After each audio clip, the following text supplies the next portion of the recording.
প্রথমত আপনাদেরকে রমজানের শুভেচ্ছা এবং বিশেষ করে আজকে বইমেলার উদ্বোধন হয়েছে।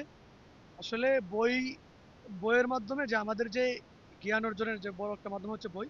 আর সেই উপলক্ষেই প্রত্যেক বছর বাংলা একাডেমির তাদের উদ্যোগে একটা বইমেলা হয়। সেখানে বিভিন্ন ছাত্র সংগঠনগুলো তাদের নিজস্ব একটা স্টল থাকে এবং তাদের নিজস্ব কিছু ম্যাগাজিন বই থাকে। তার ধারাবাহিকতায় আমরা ছাত্র অধিকার পরিষদের পক্ষ থেকে আমরা এখানে আবেদন করেছি এবং আমাদেরকে একটা স্টল দিয়েছে। আমরা এখানে আমাদের সংগঠনের যারা পক্ষ থেকে যারা বই লেখালেখি করে তাদের জন্য এই সুযোগটা দেওয়ার জন্য আমরা এখানে একটা স্টল নিয়েছি। পাশাপাশি তরুণ যেহেতু আমরা ছাত্র রাজনীতি করি, ছাত্রদের প্রধান কাজ হচ্ছে বই পড়া এবং বইয়ের সাথে মানে তাদের সম্পর্ক। তারই ধারাবাহিকতায় বইকে মানে মানুষের কাছে আরো ব্যাপকভাবে পৌঁছে দেওয়ার জন্য আমরা মূলত এই স্টলটা নিয়েছি।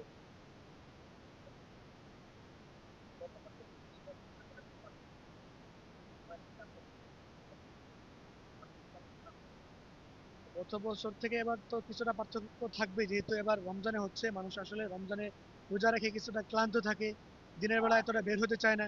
তো আমার কাছে মনে হয় তারপরেও যেহেতু রমজান মাস, বইমেলা নিয়ে সারা বাংলাদেশের মানুষের একটা আবেগ আছে, এখানে সবাই এসে ঘুরতে আসে এবং বই কিনতে আসে। তো আমি মনে করি মানুষের যে যে একটা প্রত্যাশা, বইমেলা নিয়ে যে আগ্রহ, সেটা অবশ্যই থাকবে। আর পাশাপাশি যেহেতু আমরা একটা সংগঠন, আমাদের নেতাকর্মী আছে, তারা অবশ্যই এখানে আসবে এবং বই কিনবে।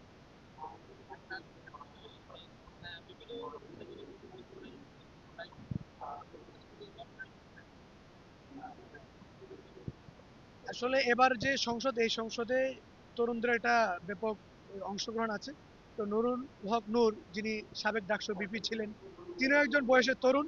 তো তার সাথে এবং অন্যান্য আরো তরুণদের নিয়ে যে এই যে সংসদটা, এই সংসদের সাথে তার একটা তিনি দুইটা মন্ত্রণালয়ের দায়িত্ব পেয়েছেন। এমন দুটা মন্ত্রণালয়ের দায়িত্ব পেয়েছেন, তার মধ্যে একটা হচ্ছে প্রবাসী কল্যাণ মন্ত্রণালয়।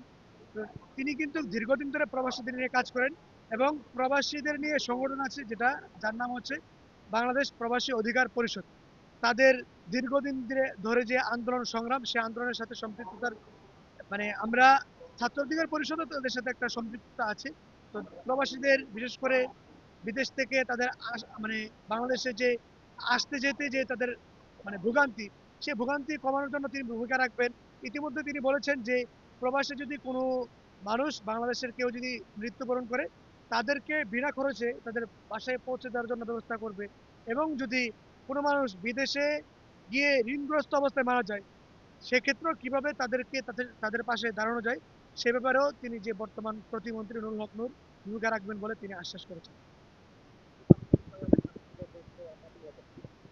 24-এর যে গণ অভ্যুত্থান, এই গণ অভ্যুত্থানের যে শুরুটা বলেন, সেটা অবশ্যই 18 সালের কোটা সংস্কার আন্দোলনের মধ্য দিয়ে এটা গড়ে উঠেছে।